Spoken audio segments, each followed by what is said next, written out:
Entonces, no aplica a los Estados Unidos de Norteamérica. Ellos no son parte de la realidad. Son humanos que mi corazón dice para mí, por ejemplo, pues no tiene ninguna injerencia en los Estados Unidos de Norteamérica. Entonces, hace unos años, sin haber un Consejo de Seguridad de las Naciones Unidas, decide atacar unilateralmente lo que nace. ¿Cierto? Lo hacen sin ninguna responsabilidad. No hay ninguna consecuencia. Manifestó una hegemonía en el momento mucho lo que hacemos. Trump a Estados Unidos. Buenas tardes. Primero, para contestar esta pregunta, es muy importante que entendamos cuál es el nivel de integración que tiene México con Estados Unidos. Y es que a lo largo de ese nivel, en campaña que México está perjudicando a Estados Unidos y China. Entonces, nos dicen claramente que cada incremento de sus exportaciones, Estados Unidos se beneficia inmediatamente. Y el político es un empresario. Y en una negociación, en cualquier lugar, siempre tienes tú dos partes. Tienes cuál es tu mejor escenario y cuál es tu peor escenario. Y tú decides sobre hasta dónde estás dispuesto a ceder. Y sobre esa línea es donde empiezas tus negociaciones. Y Donald Trump está acostumbrado en sus negocios y lo va a seguir haciendo a siempre estar en el extremo mejor para él. En el mejor extremo va a estar, y es lo que está haciendo ahorita. Está posicionándose en el mejor extremo para de ahí empezar una negociación, como mencionaba. Si se llegara, hay muchas personas que o luego en redes sociales hablan mucho que una salida, una cancelación en el Tratado de Libre Comercio, más bien que va a ser una negociación, y de hecho si se hace por una ley que aprobaron en el 2015 en Estados Unidos, tendría que solicitarlo al presidente bien cuál es su estrategia del norte, y es ahí de las conversaciones. Embajada de Estados Unidos, entonces efectivamente tiene mucha razón. Muy bien, entonces nuevamente en el eje empresarial.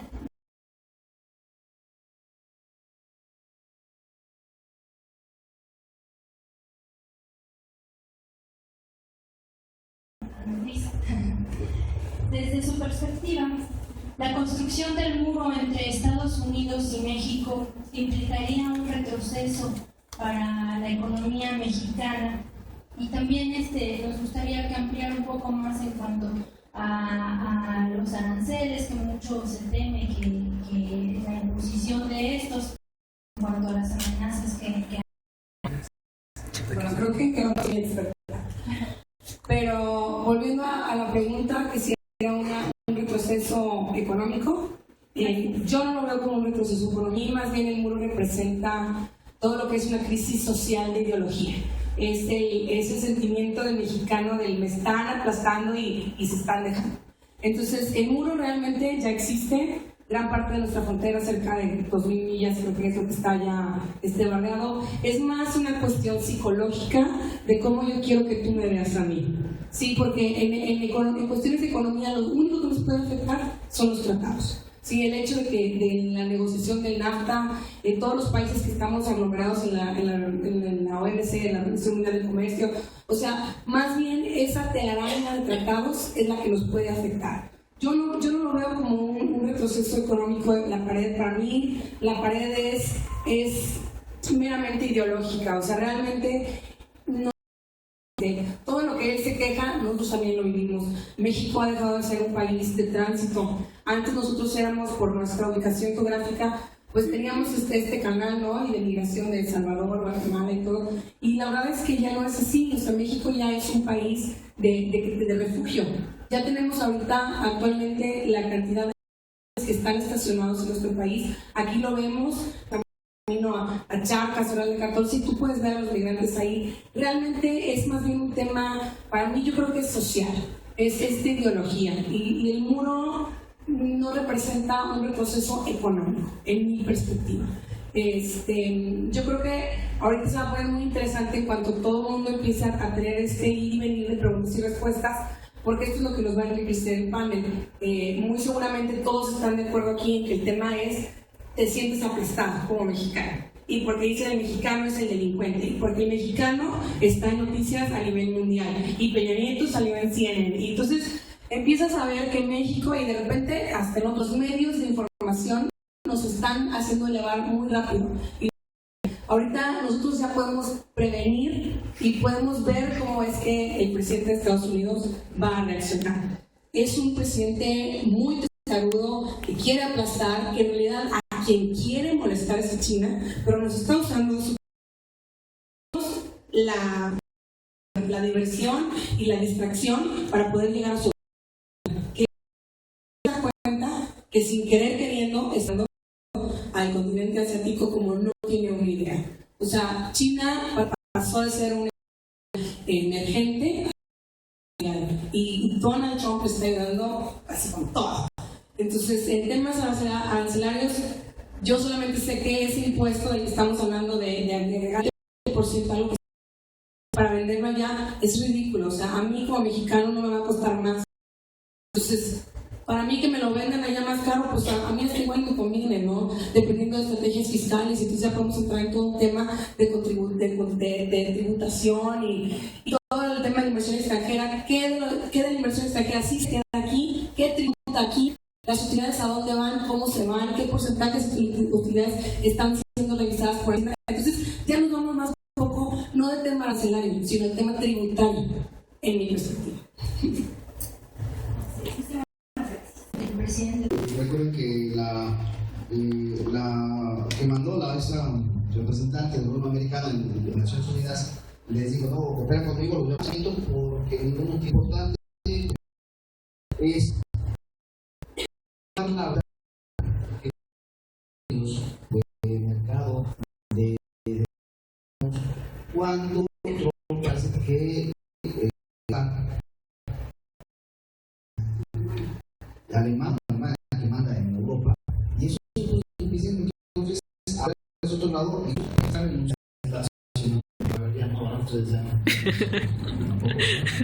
canciones de Scorpions y demás, de origen español y ruso, y mandatarios a todos esos valores. Ya les había hablado de grabar las remesas y de ahí. Hace tiempo ya quisieron hacer algo parecido y las personas encontraron distintas maneras de mandar el dinero. Lo mandaban por correo, lo mandaban con personas, entonces les sacaban la vuelta. Ya vieron, o sea, ya probaron que no es estrategia en el pasado. Poner un impuesto sobre eso. Son varios temas que se pueden hacer.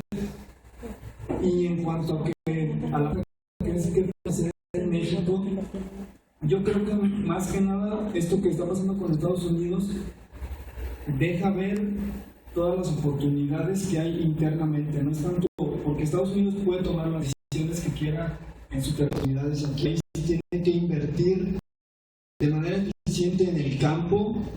Hay programas para el campo, pero tiene que trabajar bien para tratados con muchos países, pero no los utiliza. Yo quiero comprarle, no puedo porque no cumplen con las regulaciones. Entonces me van a regresar esa. Si yo quiero comprarle, no voy a poder porque no cumplo por las regulaciones. Entonces en eso es en lo que el gobierno tiene que empezar a invertir, para empresas y que generen más empleos. Y es por eso que en esta ciudad nació Microsoft, ahí también está Amazon, y hoy la empresa de que podemos hacer ingenieros científicos bien preparados, pero ¿qué pasa? Aquí están sobrecalificados para empresas aquí. Entonces se van a otros lugares, ese es otro de los problemas, la fuga de cerebros. Y otra cosa que se está haciendo en algunas ciudades tecnológicas de Estados Unidos son las alianzas público-privadas.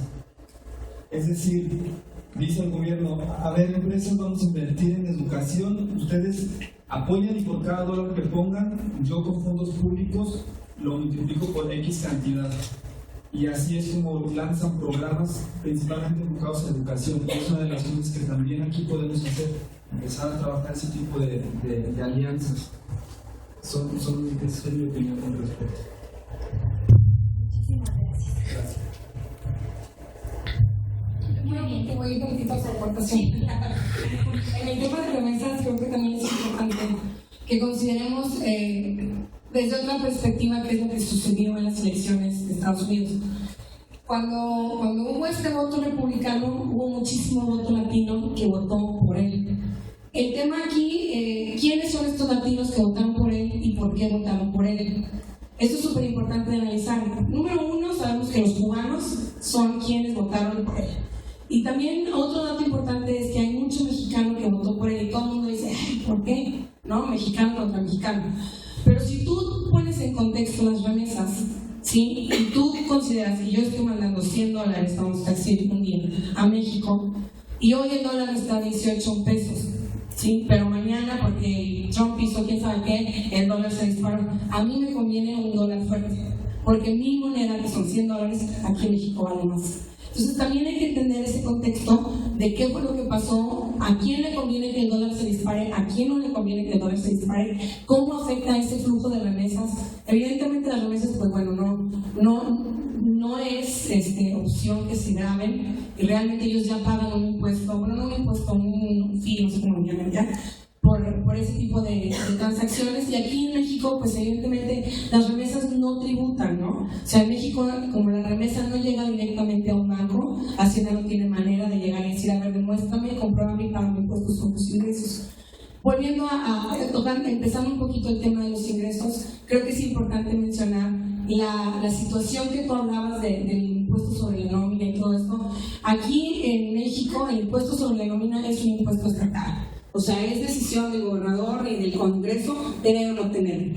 Lo que sí es muy importante, y sí es algo que tenemos que comentar, es este tema de tener una estabilidad macroeconómica y también tener este tipo de incentivos fiscales, no de llegar y decir te regalo el terreno, pero hacer esta negociación de manera que a México y al gobierno y a la población les convenga que la inversión extranjera se venga. No porque tú te vengas para acá yo te voy a regalar todo, sino también ven, porque de algo necesitamos movernos. El gobierno necesita tener dinero de algún lado, ¿no? El tema de los impuestos para mí me parece un tema muy grave, para mí es así como muy complejo, porque tenemos un ISR del casi del 40%. O sea, ¿quién de aquí tiene una empresa y quiere tener un socio pasivo que le quite el 40% de sus ingresos? Nadie. O sea, eso es una realidad. Yo como empresario lo vivo y pago mis impuestos, pero me molesta. ¿Por qué te tengo que pagar a ti, gobierno, por dar empleo? ¿Por qué te tengo que pagar por generar ingresos? O sea, hay que ver todo este tema de por qué están enciando toda esta situación, este ambiente legislativo que propicia que las empresas se vayan para allá, ¿no? Eso es algo que a México le hace falta. Y en cuanto a la fuga de cerebros, yo sigo creyendo que a México le hace falta apostarle a lo suyo, ¿sí? A esos cerebros, ¿sabes qué? Ponles un CONACYT, un composite, algo que sí realmente esté funcionando muy, muy bien, y desarrollalos, sin darles tecnología. No puede ser que sigamos siendo una nación estancada en los hidrocarburos, habiendo tanta energía renovable, porque estamos llorando de gasolinas. O sea, que no hay energía eólica, del sol. O sea, es como todos con las preguntas finales, así pueden empezar, porque es lo que nos va a enriquecer, ¿no? ¿Qué es lo que nos está faltando como país para poder hacer que esta situación realmente nos beneficie? Eso es todo. Muy bien. Ahora realizaré una pregunta para los tres. Cada uno desde su experiencia y ámbito que se desenvuelve, ¿consideran que México queda vulnerable ante Trump?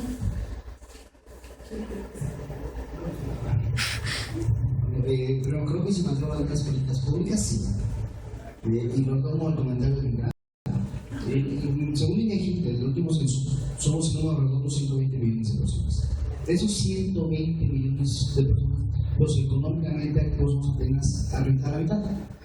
Pero de esa mitad, la mitad de esa mitad es la que paga impuestos. Entonces, si la otra mitad vale y la paga. Entonces, en números redondos, unos 25 millones de personas pagamos impuestos y el resto no. Y dentro de esos que no, unos tal vez son económicamente activos, no hay que mantenerlos como tal. Pero sí, estos 20 millones que pagamos impuestos, 25 millones, no solamente a algunos que pagas hasta la comida, ¿no? Con despensas y la cartera, sino que a todos los alumnos hay que dar pavimentación, luz eléctrica, servicios sanitarios, educación, salud gratuita. Entonces, mientras mantengamos un mercado cautivo nada más de contribuyentes, pues difícilmente los jóvenes, los nuevos emprendedores van a querer iniciar una empresa donde ellos vean, ya además el sistema laboral, además, ¿no? Que me lleva a la quiebra por un trabajo que me demanda. Es complicado, y si seguimos como estamos, probablemente sí sea muy vulnerable, pero es una muy buena ocasión para buscar cambiar el sistema tributario, cambiar las formas de hacer negocios, las oportunidades internacionales. Pero sí, si el Estado mexicano quiere salir de esa crisis con esto, con los cautivos, y ahora aumentar a 50, pues sí, nos vamos a ir más, muy abajo. Pero creo que es una oportunidad. Pero también el sistema de los derechos humanos. Nos estamos preocupando mucho, y no digo que sea mal, por nuestros paisanos en Estados Unidos de Norteamérica. Pero parece que son invisibles los jornaleros agrícolas, migración interna, y los migrantes sudamericanos. Los migrantes sudamericanos, eso realmente es una tragedia. Por cada 10 mujeres que suben al tren, 9 van a ser violadas y van a pastillas anticonceptivas. Muy pocas van a llegar al otro lado. Las mujeres muchas van a ser, muy pocas van a llegar. Antes de empezar, había habido convencidos hace tiempo. Y viendo mucha tristeza que hay nuevas energías y demás. Y algo que es que pudiera estar de economía pública, o sea, transportando, seamos un que se reactive esta red de trenes subterráneos, de que transportan personas, de empresarios, que replanteamos los mexicanos y los nuevos empresarios, ¿qué tipo de país queremos? Si queremos salir a la economía que ya tenemos, que estamos, va a ser difícil, tenemos oportunidades, pero creo que por eso hablamos, es una oportunidad para cambiar. Muchas gracias.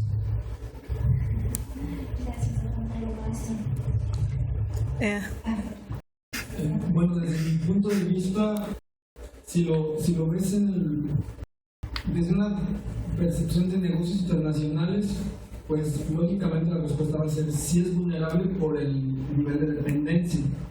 Y al decir si es vulnerable, ¿a qué se refiere? A que las decisiones que se tomen en Estados Unidos van a impactar directamente en nuestro país. Y lo puedes ver después de cada tweet que se publica, se mueven los mercados. Entonces ahí es claro que es vulnerable en ese sentido, pero también México tiene muchas herramientas para empezar a ver nuevos mercados, comunidad y diversificar y enfocarse a su economía, a sus personas, invertir en sus personas, invertir en las empresas que están aquí.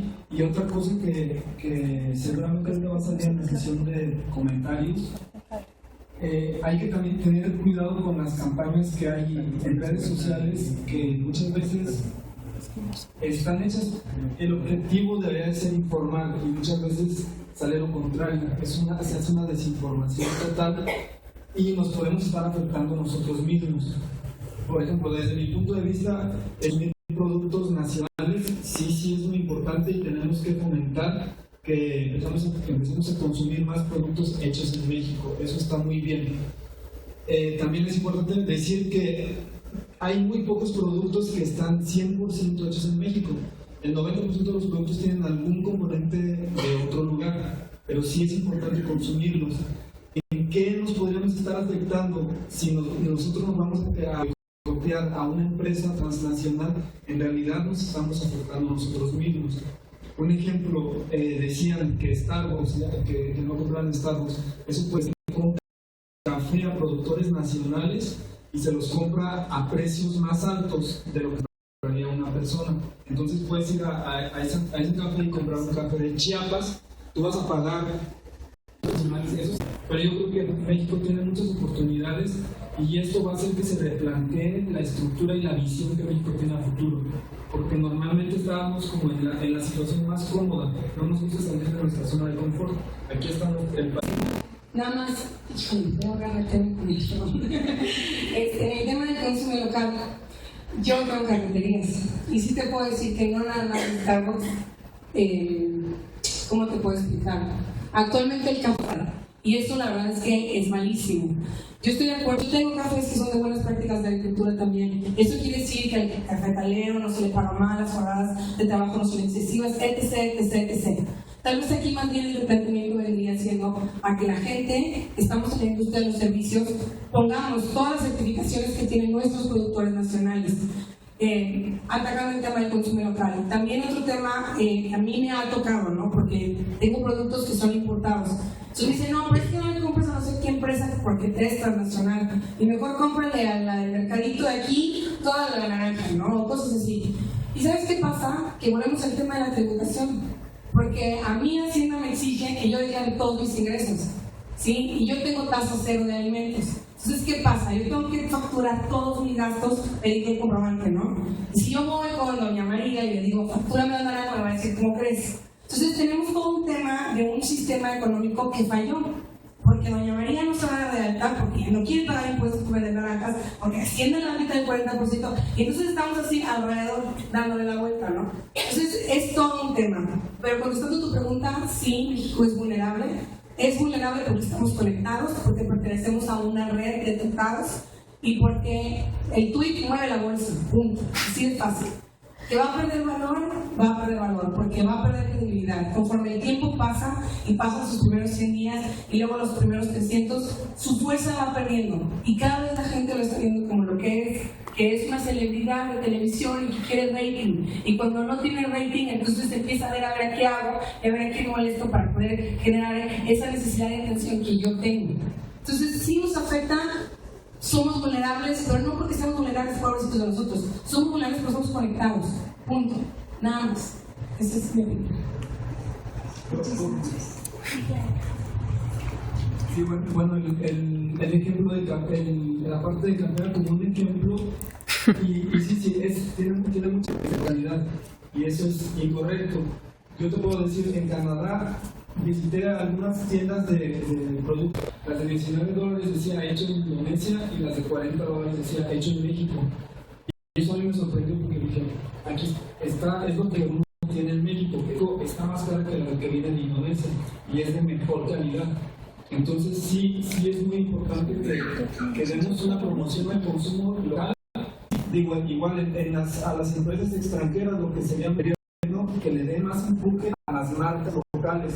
Consumo, sino darle valor a las cosas, ¿no? A ese feeling que no tiene una cafetería local, que no es igual a. Yo pienso que aquí es igual a de Aguascalientes al de cualquier parte del mundo, sino que yo entre a una cafetería en San Potosí y me dé ese aroma a San Potosí, que me recuerde San Potosí, que me dé esa distinción, ese trato amable, esa diferencia. Porque el proteccionismo, el nacional, el consumo nacional, México, igual solamente por el nos acordamos de eso, y no nos sirvió el proteccionismo por proteccionismo. Entonces no creo que se trata de eso, se trata de poder diferenciar la calidad y saber ofrecer mejores servicios, mejorar lo que yo ofrezco. Y si de pronto como empresaria, compañera, ya es un uso internacional, que no haga como Corona y otras, que no agarre la vendo a la mexicana, ¿no? De pronto lo que está pasando con Marinela, de pronto el servicio público, que no la verdad, se Cuauhtémoc y todas, que fueron monstruos nacionales de calidad y decidieron venderlas al extranjero. Esperemos que no pase, pero sí superarnos los estándares aprovechando esta coyuntura.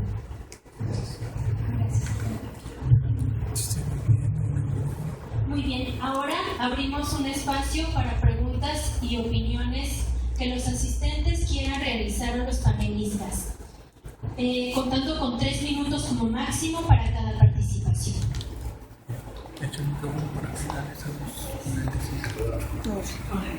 ¿Tiene alguna pregunta? Si no es así, yo tengo una duda.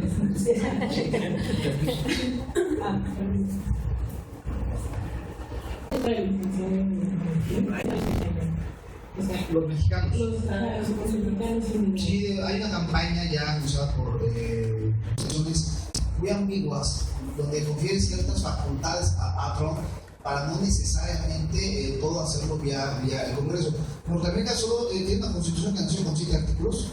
Vean, la Ciudad de México tiene un monstruo de artículos que tiene una gran flexibilidad. Es decir, en el cómo lo hago, cuando funciona en Norteamérica, el gobierno colapsa su propia economía si le cortan a los mexicanos. Yo no veo a los norteamericanos hacer labor de jardinería, plomería, pintura, jamás, ¿no? Jamás como ya vamos a verlo. Entonces, recordemos que si ustedes cómo se vuelve un autócrata, cómo elige un chivo expiatorio, cómo empieza a mentir. Pues ya, de hecho, ayer estaba leyendo, tengo un documento también de estos, y no mexicanos, no en castellano, sino de su propia casa. De Obama deportó a más mexicanos que todos los anteriores presidentes. No vaya a imitar. Hacemos una historia en nuestro país que era antes el Ateneo Nacional Mexicano en 1909 y que propugnaba por el humanismo, por ser jóvenes críticos. Entonces eso es Ateneo. Estamos nuestros tres invitados expertos y conocedores porque decidieron estar aquí. Están dando su tiempo, su conocimiento y todo el día de hoy. Gracias, son conocidos y esperamos que vamos a lanzar aquí en San Luis Potosí interesante un observatorio de derechos que poner en materia de la ley de la persona que hace falta financiar. Entonces esperan pronto esa comunicación los expertos y la entrega de un pequeño.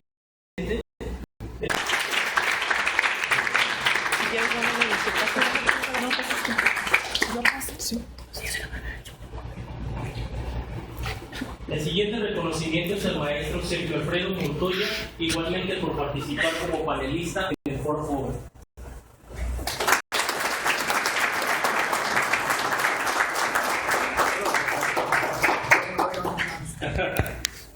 Y finalmente, pero no menos importante, licenciado en negocios internacionales Jesús Leiva por su destacada participación.